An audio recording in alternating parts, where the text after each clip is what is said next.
As I gave time to our topic of freedom over these last several days, something inside of me was interested in anything but freedom and tried insistently to do anything but write these remarks.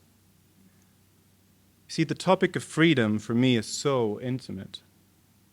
It's one of the most important questions of my life. And I wasn't sure that what I could say about freedom would do justice to the place it holds, in my heart. Even if I found words that were true, I felt uncertain about how open I would be to revealing myself to you. So initially, reflecting on what I wanted to say about freedom was at least partially an unfree experience. Being unfree is an experience I know well. There are obvious moments when I'm asked to do something I don't want to do, to be somewhere I don't want to be, moments when I find myself limited by travel restrictions or health mandates. But some of the most striking moments of a felt lack of freedom have come when it's made the least sense. Being with people I always thought I needed to be with, or being in places I always wanted to be, or doing things I always wanted to do.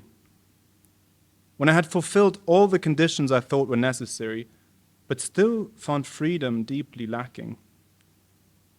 No adjustments I made could change this.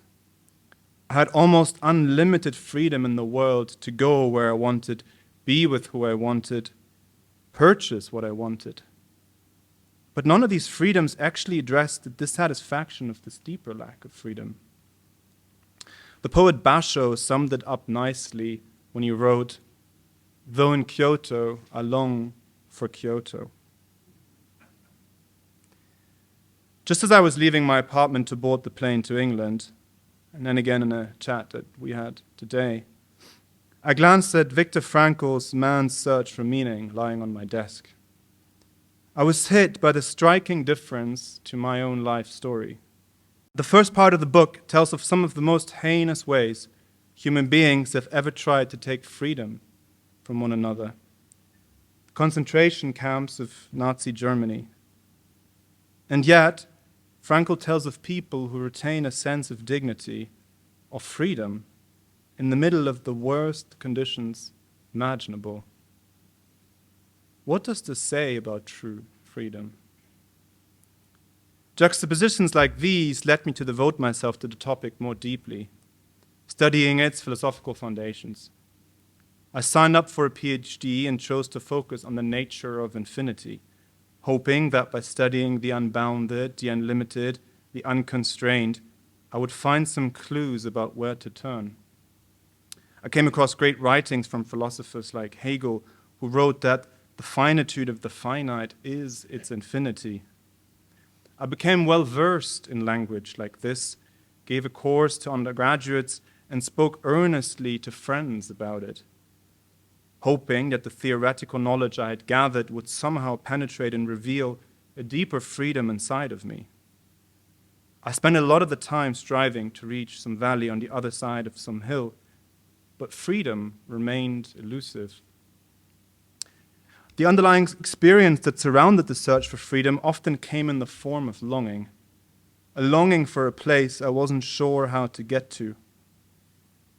In the Book of Hours, Rilke, who we both know, Andrew, and love, in the Book of Hours, Rilke writes of the great homesickness we could never shake off. Often that's what I felt.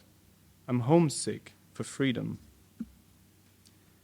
After finishing my PhD without so much as a taste of true freedom, I began to intuit that whatever lay behind that homesickness was going to be different than the ideas I had about it. Getting there might involve less chasing or less grasping. It might be less about creating the perfect conditions. It might be more about returning, uncovering, remembering. I liked the sound of that intuitively, but it was very different from the way I went about living my life. I'd learned growing up that good things only happen when you make them happen, when you create them or in some way bring them forth into being. I remember conversations with my father when he would say, ein geglückter Tag, which means something like a day gone well, always involves a kind of poesis, a doing, a creating of that which does not yet exist. So a day gone well is one where you perhaps write a poem or start a painting or advance the business matters.